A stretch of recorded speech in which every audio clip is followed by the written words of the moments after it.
Me voy a desahogar. Desahógate, este micrófono es todo tuyo. Mira, primero, no son santos, no son angelitos.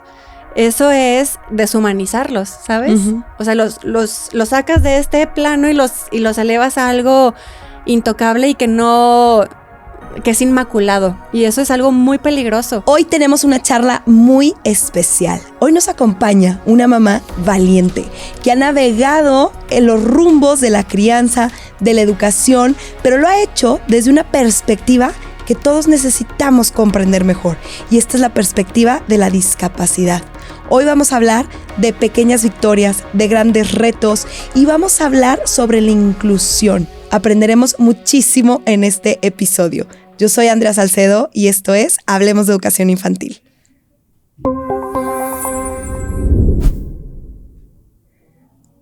Bienvenidos a un episodio más de Hablemos de Educación Infantil. Me siento muy contenta por la plática que vamos a tener hoy con una gran invitada. Déjenme, se las presento. Ella es Pau Ángel. Fíjense, Pau estudió Ciencias de la Comunicación, cuenta con un MBA. Durante más de 10 años se dedicó a los recursos humanos, integrando la responsabilidad social e innovación en los procesos. Hoy en día, desde su experiencia personal, comenzó a estudiar tanatología y comenzó a escribir. Recientemente publicó su primer cuento, Como nubes y gotas, que pretende ser una herramienta para conversar en familia sobre aquello que a veces nos hace sentir fuera de lugar, sobre quiénes somos, cómo percibimos a los demás y cómo podemos ser más amables con nosotros mismos y con los que nos rodean. Pau, bienvenida. Hola Andrea, muchas gracias. ¿Cómo estás? Yo feliz de estar aquí. Yo también, muy feliz. Feliz de platicar contigo y muchísimas gracias por venir, Pau. Ahorita que leía tu currículum y me decías, ¿no? Como que nada que ver, estudié comunicación en MBA y ahorita ando estudiando tanatología, haciendo cuentos. ¿Cómo va cambiando la vida, verdad? Vaya, todo el tiempo. Oye, Pau, yo quería comenzar esta charla por que nos platicaras desde tu propia experiencia. ¿Cuál fue este proceso con tu hijo? ¿Cuál fue este proceso de descubrir esta discapacidad? ¿Cómo se dio? ¿Y cuál ha sido este caminar? Ven, antes de responder tu pregunta, primero voy a aprovechar para agradecer muchísimo a todas las personas que nos han apoyado, a mi familia, a mis hijos, su fuerza, su amor, a mi esposo, a los amigos, porque es que sin ellos yo no podría estar aquí de esta forma, ¿sabes? Entonces, lo que voy a compartir tiene muchísimo que ver con todo el amor que recibimos y ahora sí, voy a responder tu pregunta. ¿Cómo fue el proceso? Bueno, cuando yo estaba embarazada de Diego, a la semana 16, ahí descubrimos que tenía una cardiopatía. Y bueno, se fue avanzando el embarazo y la cardiopatía era muy compleja. Total, el embarazo era incierto, nace, fue difícil. Y así estuvimos muchos meses, 9 meses como, ¿qué pasa?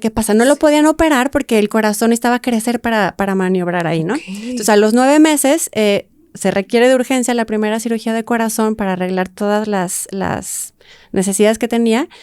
Y bueno, fue una cirugía complicada y estuvimos en terapia intensiva mucho tiempo.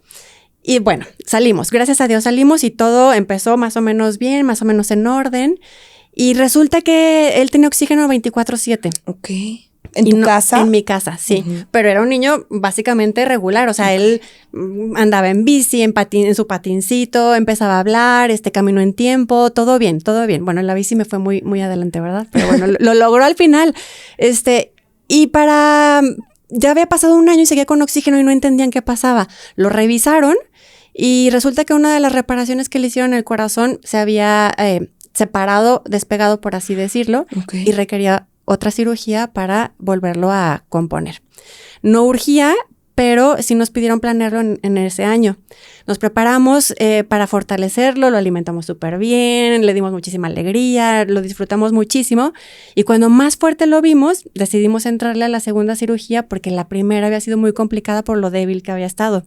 O sea, la primera cirugía tenía 9 meses. 9 meses. ¿Y la segunda cirugía? Ahí ya acababa de cumplir 3 años. Okay. 2 días después de su cumpleaños, 3 días, empezó la segunda cirugía. Ok. Sí. Para ese entonces Diego era un niño regular, o sea, hacía todo. Y entramos a la segunda cirugía y se complicó, fue muy tardada, muy, muy difícil.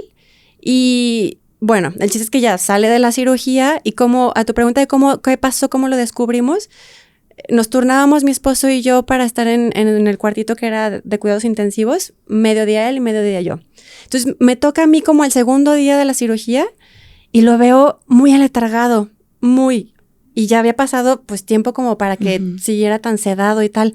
Entonces yo le pregunto al doctor, le digo, oye, lo veo muy lento, ¿es normal que esto esté pasando? Y dice, lo estamos observando nosotros también, queremos ver si no es la anestesia, porque me dice, estuvo muy corajudo saliendo de la anestesia y lo tuvimos que anestesiar un poco más para que no se quitara los cables. Estamos dándole chance a ver si expulsa la anestesia y los calmantes y a ver si es eso. Pero a mí, desde ahí ya no me cuadró nada, porque ya había vivido la primera cirugía y ya no me hacía sentido, ¿sabes? Y entonces nos fuimos a dormir esa noche, ahí al cuartito al lado, y nos tocan. Y toc, toc, toc, y era el policía, y dice, los papás de Diego Lorenzo, y dije, ya valió. Y ya nos suben a una oficina, y estaba el cirujano y un doctor que yo no conocía. Y nos dice el cirujano, les presento a fulanito de tal, es el neurólogo pediatra. Y yo, y tenemos una noticia que darles. Y me saca el celular el neurólogo, bueno, mi esposo y a mí. Y me enseña el celular y me dice, mira, este es porque es cierto, nos avisaron que le iban a hacer ¿cómo se llama? Una tomografía. Y que dependiendo de eso, nos iban a llamar o no. Entonces me enseña la tomografía y es un video que se ve el doctor de espaldas y está viendo la televisión donde está pasando la tomografía y se escucha la voz del doctor que dice, impresionante. Y entonces yo volteo y le digo, ¿qué es impresionante, doctor? Ajá. Y me dice, la cantidad de daño que hay en el cerebro. Y nosotros, ¿pero qué pasó? Y bueno, ya nos empezaron a explicar que le hizo falta oxígeno en la cirugía porque fue muy complicada. Y bueno, pues así fue. Y no lograban descifrar qué tan dañado estaba porque era mucho lo que se veía, pero estaba muy inflamado el cerebro. Y entonces, bueno, nosotros estábamos sin hablar, no sabíamos ni qué decir y dijeron que íbamos a esperar un rato más ahí en terapia intensiva para ver cómo se iban dando las cosas, porque al final la cirugía de corazón todavía estaba ahí y todavía no estaba el corazón estable. Entonces teníamos que seguir ahí. Mientras el corazón pues sanaba, ahí mismo le empezaron a dar terapias físicas, de lo que sea. Y bueno, así fue como nos enteramos. Ok. Oye, Pau, o sea, es bien diferente que cuando nace un hijo, te digan, oye, nació, ustedes sabían que traía la cardiopatía desde bebititito, desde semanas de embarazo. Sí. Y era todo, o sea, lo vamos a operar, es una operación complicada, tendrá sus riesgos, como que siempre te dicen, ¿no? Tendrá sus riesgos, pero como que nunca te imaginas o solo piensas en el corazón. Y entonces esto viene a raíz de la segunda cirugía. O sea, sí. A lo que voy es que es distinto a que, no sé, en el nacimiento le falte oxígeno a tu hijo o que nazca ya con alguna discapacidad o alguna situación que dices, bueno, desde que nació yo sabía que así iba a ser toda la vida, a que de repente pase por un tema de fue la cirugía. O sea, ¿cómo es el proceso de aceptación? Es muy complejo, muy doloroso y muy profundo. Tienes que profundizar muchísimo.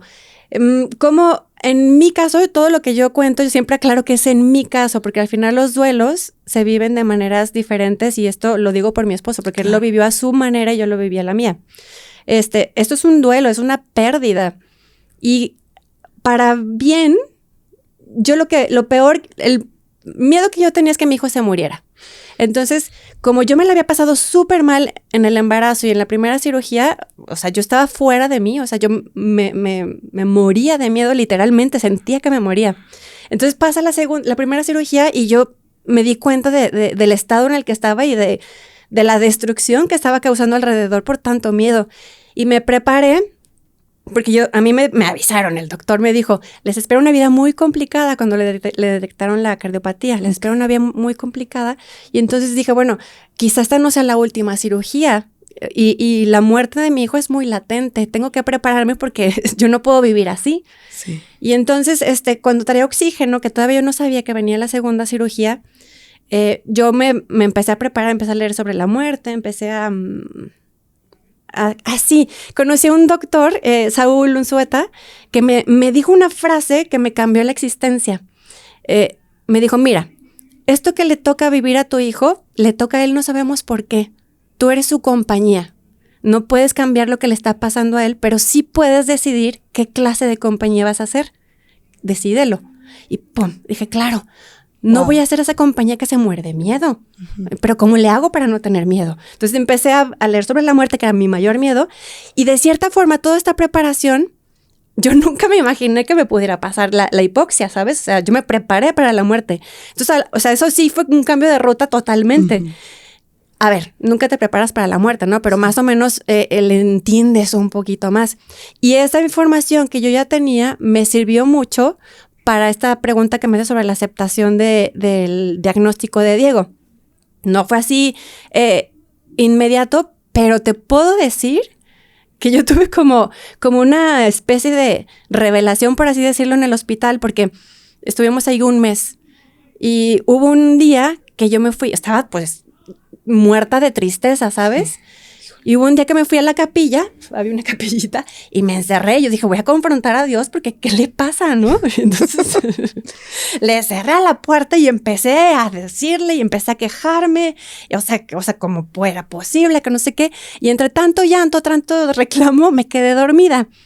Y no sé, no recuerdo cuánto tiempo pasó, pero estoy tirada en el piso y me despierto y me siento tan tranquila, pero esa es una cosa que yo recomiendo muchísimo, sentir el cuerpo. Entonces yo sentía como mucha paz, ¿sabes? Y yo, qué raro, ¿qué es esto?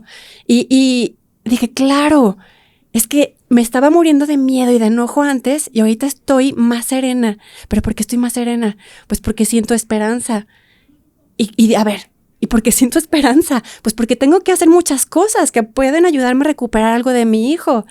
Y entonces empecé, yo alucinando, ¿sabes? Ahí en la capilla. Dije, a ver, el futuro catastrófico no existe, lo estoy creando yo en mi mente por miedo. Y el futuro esperanzador tampoco existe, lo estoy creando yo. Si los dos son una invención, ¿en dónde soy más útil? Porque ya me di cuenta que en el miedo hice un caos. Y ya no quiero estar ahí. ¿Dónde soy más útil? O sea, ¿de qué me va a tener miedo si me paralizo? Entonces, si es una invención, pues me voy a inventar un futuro esperanzador. Y dije, nunca más me voy a ir para atrás. Y ahí. Entonces, realmente fue... Pau. Sí, te puedo decir que hasta voy con mi esposo y le dije, ¿sabes qué? Le dije, dame 1 año y voy a traer a mi hijo de regreso. 1 año. No sé por qué lo dije, ¿sabes? Pero yo me lo imaginaba corriendo por el hospital y enseñándole a todos que ya estaba, pues no sé, que había recuperado algo. Y entonces, el proceso de aceptación es constante, ¿sabes? O sea, si bien esa revelación que yo le llamo así, me ayudó muchísimo para arrancar, al final los duelos son permanentes. O sea, no es esta serenidad, no es constante. Es como un mar, ¿sabes? A veces está el oleaje súper picado, a veces está en calma, pero ya me conozco, ya sé cuándo va a estar picado, ya mi cuerpo me empieza a dar señales y digo, ahí viene. Entonces me voy en la tristeza, ¿eh? No te creas que es así que nunca estoy triste. Me voy a la tristeza, pero la dejo que haga lo que tenga que hacer. Y la sientes, la vives. Claro, porque al final trae información muy valiosa. La tristeza trae información súper valiosa que si la niego o lucho contra ella, no la recibo. Y entonces siento la tristeza, descubro lo que me quiere decir y tengo ya mis herramientas para poderme levantar. Pero el proceso de aceptación es constante, porque al final Diego, mi hijo, va cambiando, yo voy cambiando y se mira ese suceso de diferentes perspectivas según estos cambios. Entonces hay que renovarlos, hay que volverlos a recordar y hay que volver a entenderlos. Entonces, bueno, es algo así. Wow, Pau. Oye, en este proceso que dices, a ver, ¿qué puedo hacer y cómo quiero acompañar? Pasan los años y Diego entra a la escuela. Sí. Entonces, esta es otra etapa, o sea, como dices tú, sí. vienen etapas. Y yo te quiero preguntar, o sea, ¿cómo fue ese proceso de encontrar la escuela, de decidir, él va a ir a la escuela, va a ir a una escuela regular? ¿Cómo fue la búsqueda? ¿Cómo fue el que él entrara al kinder, empezó en el kinder? Mira, tiene mucho que ver con cuestionarte tus creencias. Cuando era tiempo de que Diego pudiera ir al kinder, yo primero busqué uno a ver si me abrían la puerta y me la abrieron, Pero una cosa es que te la abran y otra cosa es que se involucren. Entonces yo no sentía ni siquiera que me dejaran chance de expresarme ni nada y no me sentía cómoda. Entonces dije, ahora, ¿a dónde voy a ir? Y no te creas que busqué muchas opciones. Dije, si mi hija está en este kinder, como ¿por qué no lo voy a intentar? O sea, porque soy yo la que está diciendo que no se puede. Y entonces fui con Cari y le planteé mi situación a la directora. Le dije, mira, pasa esto, Y me encantó la respuesta que me dio, porque me parece súper sensata, súper honesta y muy real. Me dice, mira, lo voy a someter al comité a ver qué me dicen y no te aseguro nada, lo vamos a intentar. Pero dependiendo de lo que me digan, ya vemos. Y bueno, total, me platicó que ya lo sometió al comité y me dice, lo vamos a intentar 3 meses de prueba, porque no sabemos, fíjate la honestidad, qué bonita. No sabemos si estamos preparados para Diego y no sabemos cómo vamos a hacer con Diego aquí y si los demás, si podamos guiar a los demás en esta situación.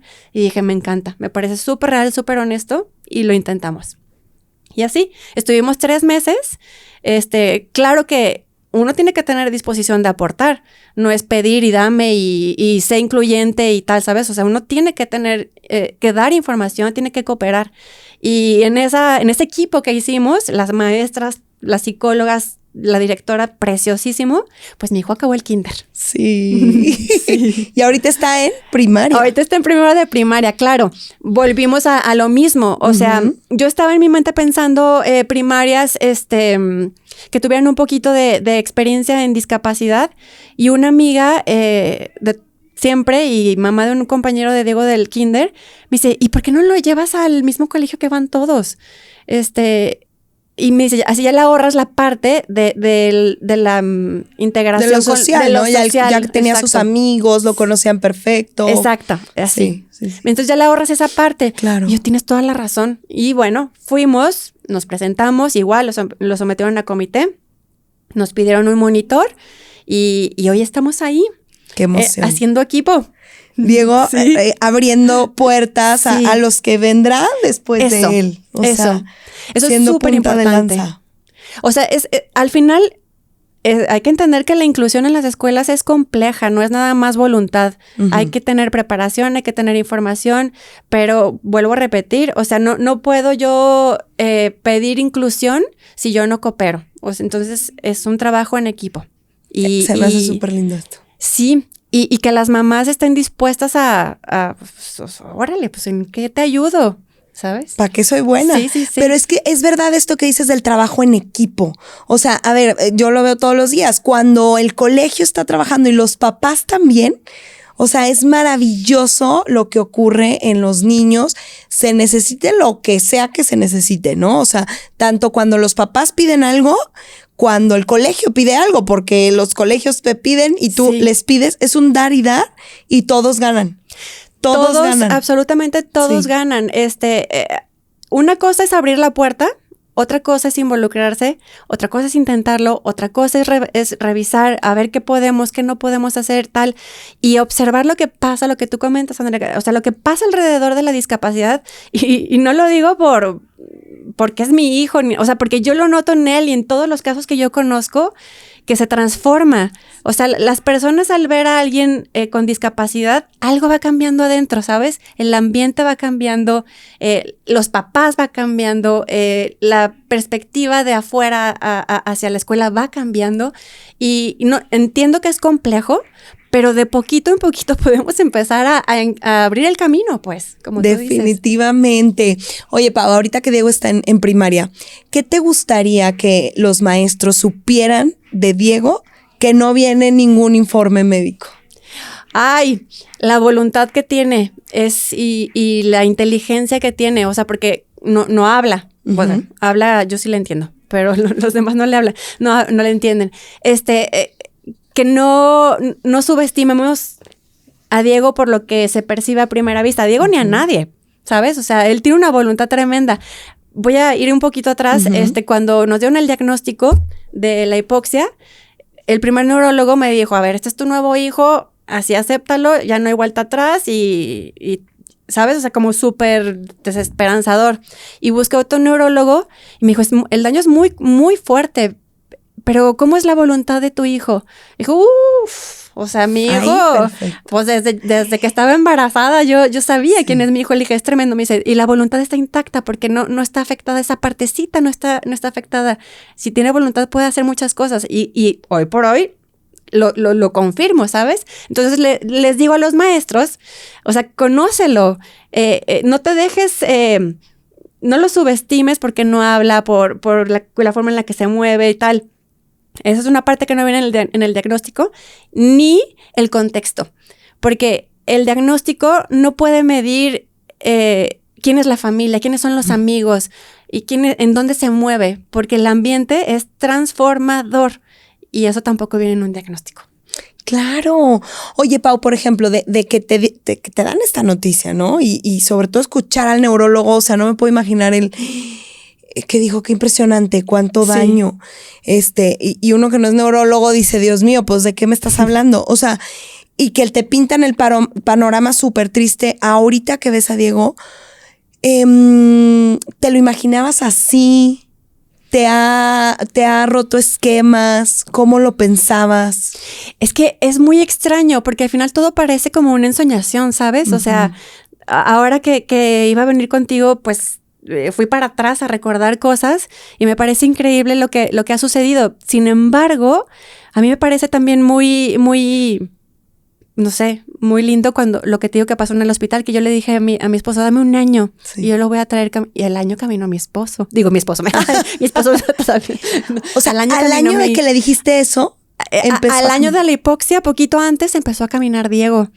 O sea, qué determinación y qué voluntad también tuya, Pau. O sea, esto mismo que estás diciendo de Diego, pero en ti. Claro, bueno, al final, una mamá puede hacer un montón de cosas por un hijo, pero, ¿sabes? No, somos muy poquitos solos. Somos muy fuertes con los demás. Y si hoy ha sucedido esto con mi hijo es por lo que estamos rodeados, insisto. Por eso empecé agradeciendo, porque es gracias a todo el amor que hemos recibido, a la voluntad de mi hijo, al amor de mi hija, de mi esposo, de mi familia, tal, que sostiene, ¿sabes? O sea, y no es amor así mágico de que hay polvitos y todo lindo, no. O sea, es amor en acción. El amor en acción son contactos, son citas, son ideas, son visitas, son juegos, son material para ¿sabes? Ese es el amor en acción y estamos muy rodeados de eso. Y entonces hoy que me preguntas esto, o sea, me parece increíble. No lo sé, o sea, no sé, es muy diferente al panorama que me pintaron, pero de cierta forma trabajamos para ello. Definitivamente. Pau, o sea, dices, yo dije dame un año y Diego caminó. ¿Qué otras pequeñas, grandes victorias has visto en él? A ver, es que empezamos... Desde lo escolar, lo familiar, sí. O sea, empezamos de cero, Andrea. Te digo que ni siquiera te podía ver a los ojos, no hablaba, no comía, se alimentaba por sonda gástrica, no sostenía el cuello, y bueno, hoy camina, anda en patín, habla, me puede contar cómo le fue en su día, yo le entiendo. Come por sí solo, su vista ha mejorado, hace chistes, según él canta. Entonces, todo lo que hace a mí me asombra. No hay nada que logre que no me sorprenda. Y, por ejemplo, en la escuela es muy lindo que aunque no habla, o sea, él sabe que no muchos no lo entienden. Entonces le preguntan cosas y empezó súper tímido y no hablaba. Y hoy pregunta algo el profesor y él solito levanta la mano y participa. Entonces, bueno, es increíble lo que la comunidad puede hacer y lo que él puede hacer. Me encanta. Y lo que dices de la voluntad. Sí. Oye, Pau, mencionas mucho a la gente que está alrededor, sí. Que es verdad que es importante. Sí. Y hay muchos papás que no saben a veces cómo explicarles a sus hijos o cómo explicarles a sus hijos sobre la discapacidad de alguien más, de algún compañero. Entonces, a mí me pareció hermoso como en el kinder tú platicabas con las otras mamás, para que entendieran sus compañeritos lo que estaba pasando. ¿Tú cómo sugerirías a un papá que le explique a su hijo? ¿Cómo lo vives tú como mamá? ¿Cómo se siente el trato respetuoso de los demás? Ve, a ver, no. Si es un papá que vive la discapacidad en su casa, más bien, voy a borrar esto que acabo de decir. Eso no tiene que ver ahorita. ¿Cómo le explico a un papá? Primero es él el que tiene que hacer conciencia de qué piensa sobre la discapacidad. Porque hay mucho miedo, hay mucha sensación o sea, es que es algo trágico, ¿sabes? Y entonces, si yo como papá lo veo desde ahí la discapacidad, pues es que ese mismo mensaje le voy a mandar a mi hijo. Y yo me pregunto si cuando tú ves a una persona con discapacidad, ¿lo miras? ¿Siquiera lo miras? ¿O desvías la mirada? Entonces, el primer paso para explicar la discapacidad es tú verla. Claro. La veo. ¿Me da cosa? ¿Me da incomodidad? Probablemente sí, pero te vas a acostumbrar porque la vida es así. La vida nos presenta la discapacidad todo el tiempo. ¿Cómo se la platicas a tus hijos? Bueno, primero tú sonríele a la persona que has visto con discapacidad. No tengas miedo, no te hagas menso y le des la vuelta. ¿No? O sea... ¿Y si ves que mucha gente le tenga miedo? Le dé la vuelta, desvíe la mirada. Hombre, sí, todo el tiempo. ¿Verdad? Todo el tiempo. Yo te voy a decir, o sea, yo misma, o sea, mi hija puede estar acostumbrada al tipo de discapacidad de mi hijo, pero ella ve otro tipo de discapacidad y hoy por hoy ya sé tratarlo. Pero antes yo era de la que decía, no la veas, hija, no la veas, ¿no? Y es muy normal que le digamos, no veas, porque no queremos incomodar del otro lado. Pero la señal que estamos mandando es incómodo. Claro. Es algo que no se debe de ver. O sea, ni siquiera voltees. O alguien que no tendría que ser visto. ¿No? Exacto, lo dijiste mejor. Alguien que no, o sea, se necesita ver, por favor. Claro. Y entonces, a mí me ha funcionado, por ejemplo, con mi hija, cuando noto que está viendo a alguien con discapacidad, en primera no hay que regañarlos. Yo me acerco con ella, es mi forma, yo no sé si funcione para los demás o no. Yo le digo, a ver, hija, noto que te da curiosidad esa persona. ¿Te parece bien? Porque a todos nos incomoda que nos vean un poquito. ¿Te parece bien si en una sola mirada lo ves todo? Pero también quiero que me digas de qué color son sus zapatos, cómo es su cabello. Y todo lo que te llame la atención, guárdalo y al ratito vamos a platicar tú y yo. Entonces, le das chance de ver, pero también lo contienes para que no siga mirando, porque sí es verdad que va a incomodar. Pero a mí me gusta integrar características físicas cotidianas para que se integre esa característica que sobresale dentro de todas. Entonces después me platicas, ay mamá, es que tenía la cara diferente, sí, y ya le intento explicar y tal, y María, ¿viste sus zapatos? Sí, mamá, eran azules.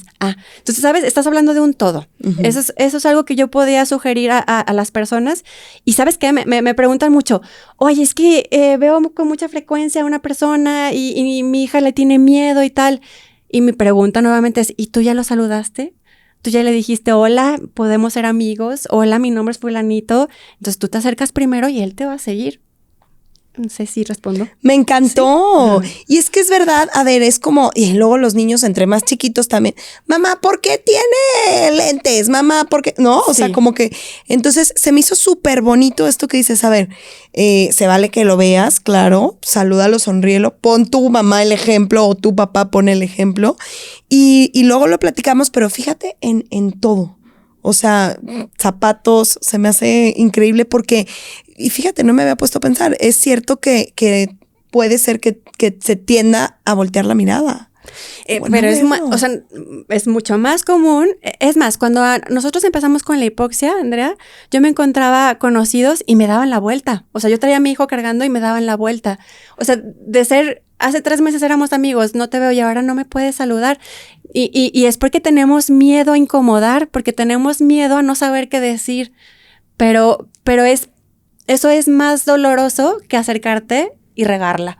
O sea, yo prefiero que te acerques y la riegues a que no me veas. Claro. Ay, me encantó que dijeras esto. Y es que, ¿sabes qué? A ver, a mucha gente le pasa y en temas muy... Yo ahorita me acordé, ¿no? Cuando mi papá estuvo enfermo de cáncer, sí, como que te das cuenta que la gente no sabe ni cómo preguntarte. O sea, es algo bien diferente, ¿no? Pero es como que entonces te dejan de hablar. Y es como un miedo personal. Entonces un poco eso se ve reflejado como lo que tú ahorita decías. Oye, mis amigos hace 3 meses éramos amigos y entonces ya vengo y entonces ya no me saluda. Y eso es peor que a que te digan cualquier cosa. Pues es que la pueden regar. Claro, o sea, es que, hay que vernos, ¿sabes? Claro. O sea, para que tú sepas quién eres, necesitas la mirada de los demás. Sí. O sea, no eres un fantasma, o sea, sí existo. Aunque te incomode, me tienes que ver porque sí existo. Y ¿sabes qué? O sea, al final, la salud es algo que no tenemos comprado. Uh-huh. Entonces, está a la vuelta de la esquina, ¿sabes? O sea, y no es por malvibrosa ni nada, es porque, claro. Veme a mí, ¿sabes? Está a la vuelta de la esquina y además vamos a envejecer y vamos a tener una discapacidad acorde a esa edad. Tu hijo a lo mejor se puede romper la pierna y va a tener un periodo de reposo. Tienes que enseñarle que está bien, que tu cuerpo puede fallar de vez en cuando y está bien, ¿sabes? Definitivamente, o sea, nadie tiene garantizada ni la vida, ni la salud, ni nada está garantizado. Nada. Oye, Pau, platicas mucho, a ver, yo te veo y pienso, ¿yo qué haría como mamá? Y la verdad es que no sé qué haría como mamá.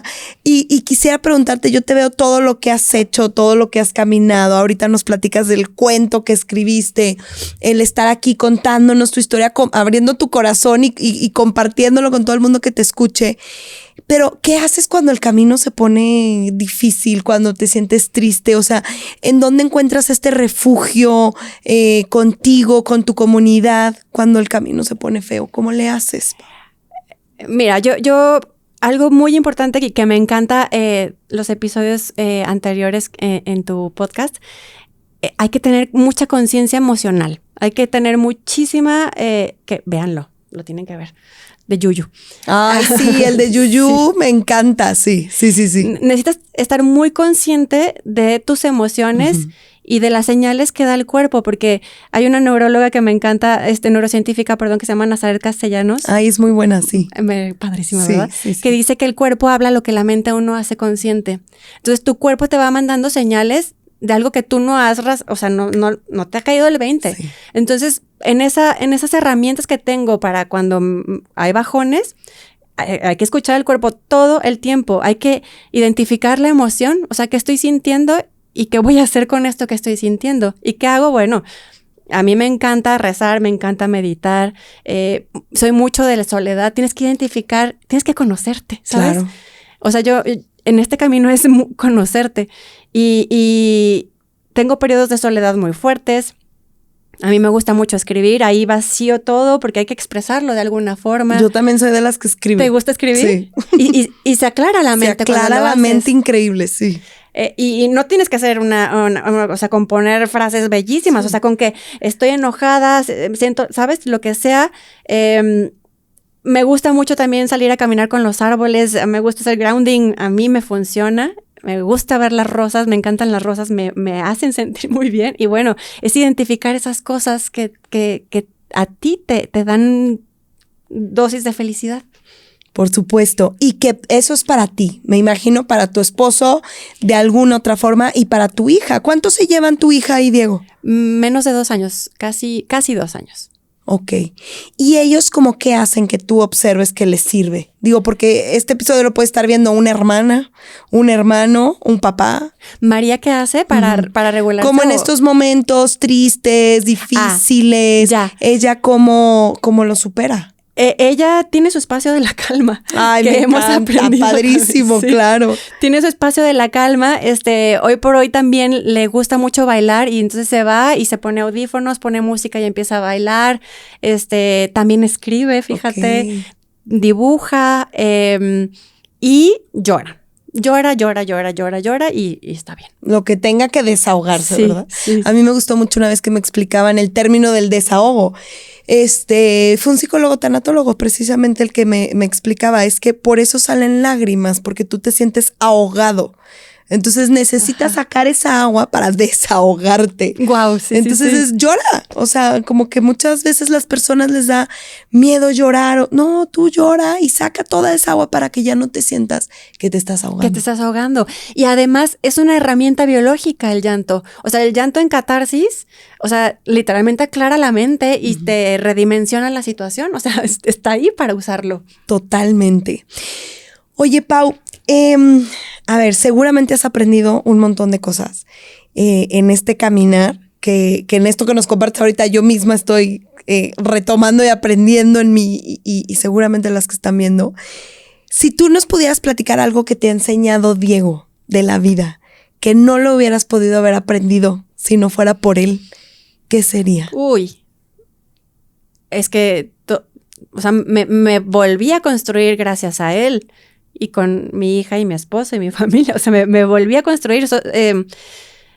¿Qué aprendí? Bueno, a conocerme, porque entendí, creo que es una lección de vida, que si no pones atención al miedo, o sea, claro que es útil porque te puede poner en una posición de cuidado, pero si no lo controlas, el miedo hace muchísimo caos, lo incendia todo, ¿sabes? Y tú misma empiezas a consumirte por dentro cuando el miedo no está controlado.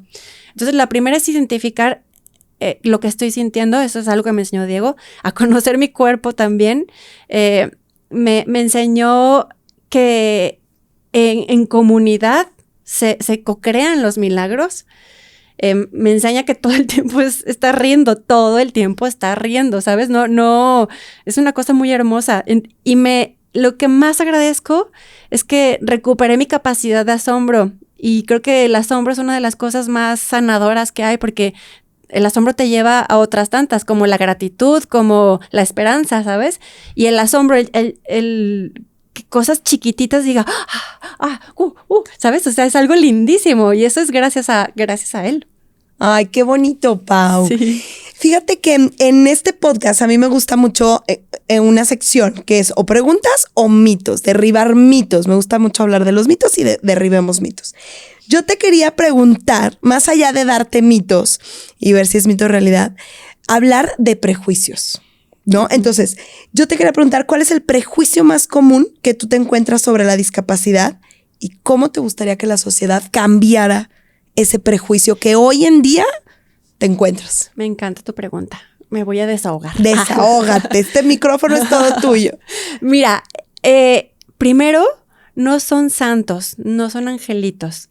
Eso es deshumanizarlos, ¿sabes? Uh-huh. O sea, los sacas de este plano y los elevas a algo intocable y que es inmaculado. Y eso es algo muy peligroso, porque entonces no brindas el acercamiento que se necesita. O sea, no es tú a tú, es tú a algo superior a mí. Claro. Es como si Dios pudiera interceder a través de ellos. No, o sea, no.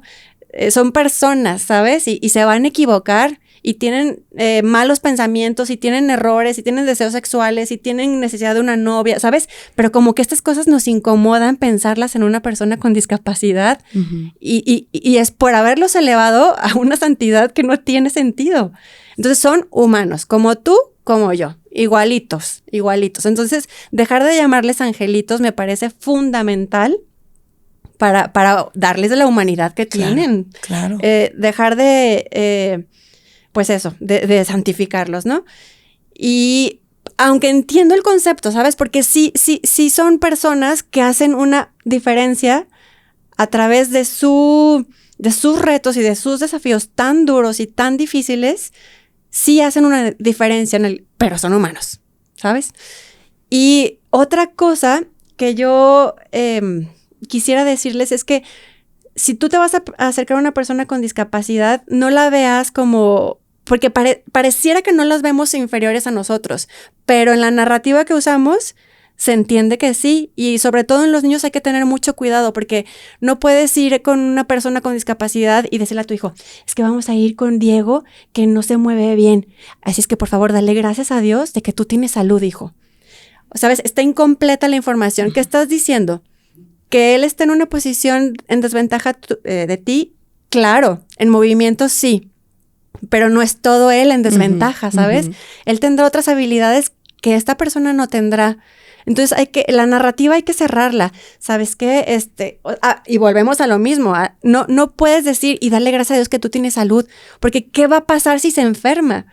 O sea, Dios es malo, Dios te castigó y entonces ya no tengo nada que darle gracias a Dios. Exacto. Porque ya llegó el castigo. No, o sea, con cosas materiales, hay un dicho que dice, no te aferres a nada que puedas tocar. O sea, ni con dinero es que gracias a Dios tenemos una casa. O sea, no, ¿sabes? O sea, en esta materia tú tienes y él no. Pero en otra materia él tiene y tú no, porque somos un intercambio constante. Y en ese contacto con la discapacidad hay que acercarnos con la noción de que yo voy a recibir algo también que me hacía falta de esa persona, o sea, que esa persona me lo está otorgando. Y yo le voy a dar algo, en efecto, que él no tiene. Pero es un intercambio, siempre. No alguien en ventaja o abajo, ¿me explico? Qué importante. Entonces, esas son las dos cosas. No son santos y es un intercambio. Y es un intercambio, no están en desventaja. Y fíjate, es que de veras, o sea, en el lenguaje cotidiano, a veces hasta sin querer, lo podemos estar haciendo. Es muy natural, o sea, ¿sabes? Tenemos muchísimas frases que decimos de forma mecánica sin razonar lo que significan a profundidad. Y lo que me preocupa, pues, es esto, son los niños, porque estamos nutriendo su sistema de creencias con cosas que no tienen sentido. Y que la vida es así, la vida da giros inesperados y tenemos que prepararlos para los cambios. Y parte de esa preparación es, sí, las cosas son diferentes y sí, hay cambios de ruta y sí, es fundamental que les enseñemos que las cosas se basan en la persona, en todo, no en una característica. Porque, ¿qué va a pasar si tu hijo de repente, no sé, algo en tu casa pasa que lo tiene de mal humor y va en la escuela y pelea? Ay, es que qué afortunado tu hijo que tú estás en calma y él no. A todos nos puede pasar, ¿sabes? Entonces, cuidemos la narrativa que usamos. ¿Tú crees, Pau, que esa sería la verdadera inclusión? Claro, y no nada más en la discapacidad, o sea, todos somos unos seres extraños. Extrañísimos, me encantó. Todos estamos locos de alguna u otra forma, o sea, ¿quién nos creemos para pensar que yo estoy mejor que tú? Claro. O sea, ¿en qué? ¿Sabes? En algunas cositas sí. Entonces, es la inclusión, pero no para las personas con discapacidad, para todos. Además, ¿qué es mejor? O sea, mejor que en los números, exactamente. En el patín, en la bicicleta, o sea. Si no entendemos que somos un intercambio constante en el que tú tienes una virtud que yo no tengo y yo tengo una habilidad que tú no tienes, y cuando nos estamos haciendo compañía, surge esa donación mutua. ¿Sabes? No estás tú en una posición de ventaja ni yo. Estamos constituidos de diferencias, que es la maravilla. La naturaleza está llena de diferencia. No hay un árbol igual a otro, no hay un perro igual a otro, ¿sabes? O sea, está llena de diferencias. ¿Por qué queremos que todo se parezca a lo que nosotros creemos que es lo correcto? O que nosotros estamos bien. O que nosotros somos estamos mejor bien que otra persona, o sea. Y que esto que acabas de decir es fundamental, y me voy a meter ya a cosas que no son tanto de discapacidad, pero que tienen que ver con con la visión que le damos. O sea, ¿qué me hace pensar que yo tengo la razón? O sea, es mi sistema de creencias y mi contexto. O sea, ¿por qué el tuyo va a estar mal? Y es igual con la discapacidad, igual con las conductas diferentes, igual con los gustos, con los talentos, con los cuerpos, ¿sabes? Con todo. Con todo. Qué poderoso. Porque la naturaleza no busca perfección. O sea, la naturaleza busca diversidad para enriquecernos, porque si todo es igual, no hay aprendizaje. La naturaleza busca diversidad. Tal cual. Justo hoy en la mañana estaba platicando con mi hijo. Me decía, mamá, el proyecto de los de tercero es de insectos o algo así, ¿no? Ay, ¿a ti no te gustan los insectos, mamá, o sí? Y justo le dije, ¿sabes qué se me hace bien interesante de los insectos? Que son súper diversos y están chistosísimos y hay de todo. Y es un mundo increíble y solo estamos hablando de insectos. Pero la naturaleza en sí, los árboles, o sea, entonces las personas, ¿por qué no habríamos de ser totalmente diferentes todos? O sea, la inclusión es por ellos y es por nosotros. O sea, si yo puedo aprender a amarme a mí, respetarme a mí y ser compasivo conmigo cuando yo entiendo al otro. Aunque no coincidamos, aunque no pensemos igual, pero intento entenderte y sobres, ¿sabes? Pero intentando eso, puedo ser más compasivo conmigo, puedo ser más amable conmigo. Igual los niños, si nosotros los llevamos a esta convivencia con lo diferente, o sea, imagínate la riqueza del aprendizaje. la innovación que sucede, bueno, ahora me voy a la discapacidad y en todas las diferencias. La innovación, ¿sabes? O sea, el hacer las cosas de diferente manera es súper enriquecedor. Y observándote, siendo paciente contigo, intentando entenderte, entonces me voy conociendo yo. Y a los niños eso es una riqueza invaluable, que a nosotros de chiquitos no nos la dieron, pues porque no lo veas, no aléjate. Claro. Y las personas con discapacidad estaban súper aisladas, ¿sabes? Y había muchas clasificaciones. El niño conflictivo no te juntes con él, ¿sabes? Entonces, sí, claro. Nosotros no tuvimos esa riqueza. Nuestros hijos sí la pueden tener si nosotros, ¡pum! Y es una riqueza y es la clave de la empatía. O sea, todo lo que acabas de decir son las bases de la empatía, el amor al prójimo, a ti mismo. O sea, si todos viviéramos así, el mundo sería un mundo de paz. Exactamente. O sea, y estaríamos más serenos. O sea, sí. Siempre va a haber dificultades, pero podríamos encontrar más serenidad. Más serenidad. Sí. Oye, Pau, ya para ir concluyendo, si pudieras dar un mensaje, un último mensaje a las mamás o papás que tengan algún hijo con discapacidad, ¿qué mensaje les darías? Ay, a ver, híjole. O sea, primero que lo que dije al principio, que esto es un duelo permanente. Es de subes y bajas todo el tiempo y está bien. Lo segundo, también lo dije, pero a lo mejor lo tengo que recapitular aquí, es que definamos qué clase de compañía vamos a hacer para nuestros hijos con discapacidad. La que está enojada, la que está frustrada, la que tiene miedo, la que está peleada con la vida, la que, ¿sabes? ¿O cuál? ¿En dónde soy más provechosa para mí y para los demás? Y me dijiste una, pero estoy dando más. Todas las que quieras, todas las que quieras. Hay una frase que leí en un libro de tanatología que decía, voy a vivir esto desde el amor, no desde el miedo. Vuelvo al miedo. O sea, el miedo no funciona. Desde el amor.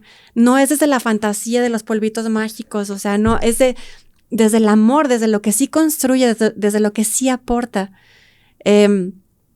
Y vivir futuros cortitos, ¿sabes? Porque al final cualquier problema complicado, o sea, se ve una bola de nieve gigante y si queremos resolverlo todo desde esa perspectiva tan caótica, nos vamos a volver locos. Entonces, si yo empiezo a decir, a ver, y mi hijo se va a casar, ¿y qué tal que no encuentre novia? No manches, o sea, espérate, vuelve acá, sí. Futuros cortitos. ¿Cuál es mi futuro cortito? Bueno, la verdad es que yo vivo al día, ¿sabes? O sea, no hago planes. O sea, eso es algo muy bello que me enseñó Diego también. O sea, dejé de controlar muchísimas cosas. Entonces, vivir el presente. Vivir así, no planear tanto, porque los cambios están ahí. Pero a los papás es tan doloroso pensar en un futuro lejano que están... Ay, es que traigo aquí un... que me lo veo aquí, a mí ahí está. que estás desperdiciando tu energía, ¿sabes? En algo tan lejano me estoy consumiendo mi cerebro, mi energía, mi tranquilidad, en lugar de ser provechosa hoy para este futuro cortititito de esta semana. Hoy voy a llevarlo a pasear, hoy lo voy a llevar a terapia, hoy, ¿sabes? Hoy. Y entonces toda mi energía útil es para ahorita, lo que sí construye, no para algo que no existe. Entonces vivir futuros cortitos es otra cosa que les diría. Y me lo llevo yo también, ¿eh? Ay, a todos los papás. Pau, por favor, ahora sí cuéntanos de este cuento que hiciste, que publicaste como Nubes y Gotas, de qué se trata, dónde lo pueden encontrar. Déjanos también tus redes sociales donde compartes mucho de estos temas, que se me hace súper lindo cómo lo compartes. Gracias. Cuéntanos. Mira, estoy muy emocionada porque después de 1 año y medio está materializado el cuento. ¿Año y medio? 1 año y medio, sí. ¡Qué emoción! Yo no sé si es mucho o poco, pero bueno, 1 año y medio. Lo que tenía que ser. Lo que tenía que ser, totalmente, ¿eh? Es un cuento súper sencillo, cortito y metafórico. ¿Por qué uso metáforas? Porque, bueno, las metáforas a todos nos ayudan a entender conceptos complejos con más facilidad y mucho más para los niños. Hablo de la empatía, obviamente, de todo esto que estamos platicando. Doy vistazos a la discapacidad. Las ilustraciones que hizo Laura Castellanos están bellísimas. A ver, lo voy a agarrar para... Están bellísimas las ilustraciones, muy detalladas y cada una está pensada para que alguien se identifique de alguna forma con las ilustraciones. Es para que provoque conversaciones en casa de eso que nos tiene confundidos sobre quiénes somos. Ay, se me está cayendo esto, ¿me lo puedo? Déjatelo, quítatelo, sí, no pasa nada. Para que provoque conversaciones sobre quiénes somos, cómo percibo a los demás, cómo me siento, qué me confunde de los demás, de mí, qué está pasando aquí entre nosotros. Este libro pretende eso, porque cada familia, yo estoy segura, porque lo vivo todo el tiempo, tengo la fortuna de que muchas personas me cuentan sus historias, que aunque no son discapacidad, son retos, ¿sabes? Claro. Cada familia vive un reto y estoy segura que con el cuento pueden como traducirlo, como ser un canal para expresar eso. Tiene actividades al final. Hay una que es muy hermosa que tiene unas stickers para crear tu propio cielo con nubes y gotas y lo puedes decorar a tu gusto. Aquí vienen las stickers al final. Sí. Y yo sugiero a los papás que con esas actividades hagan preguntas a los niños, porque en los ejercicios que yo he hecho resulta como una proyección de ellos, claro. De sus emociones, de cómo se perciben, de para qué son buenos. Entonces, bueno, es un cuento que pretende, o sea, insisto, habla de la discapacidad, pero no está enfocado en la discapacidad, sino en las características que cada uno tenemos que a veces nos pueden hacer sentir fuera del lugar, o que no entiendo. Y bueno, yo espero que les sirva para contar a cada quien su propia historia. Tengo una página web que es como Nubes y Gotas, ahí lo pueden comprar. Que por cierto, este tiraje, supongo que va a haber más, no lo sé. Claro que sí. Este tiraje va a tener un donativo a una fundación que apoya el autismo, que es Deseos del Corazón. Entonces, en la compra. ¿Cómo se llama la fundación? Deseos del Corazón. Sí. Y, ¿qué más? ¿Y se meten a qué página a comprarlo? Como nubesygotas.com. Y tengo un Instagram muy sencillo también, que es como Nubes y Gotas. Y cada palabra está separada por un guión bajo. Guión bajo, como Nubes y Gotas. De todas formas, lo escribimos en los comentarios del episodio para que lo vean y para que vayan a comprar su cuento para leerlo junto con sus hijos. Pau, muchísimas gracias. Disfruté mucho de platicar contigo. Muchas gracias a ti, Andrea. Yo también me acomodé otra vez. Ir al pasado y ordenarlo me encantó. Estuvo muy bello. Muchas gracias, Andrea. Y a todos los que nos escuchan y nos ven en YouTube, compartan este episodio, que le llegue a más mamás, a más papás, a más maestros. Y nos ayuda mucho si se suscriben al canal. Así que denle suscribir, compartan y cuéntenos en sus comentarios. Escríbanos qué les pareció, lo han vivido, qué aprendieron en este episodio y nos dará muchísimo gusto leerlo. Nos escuchamos en el próximo episodio. Saludos a todos. Gracias. Bye.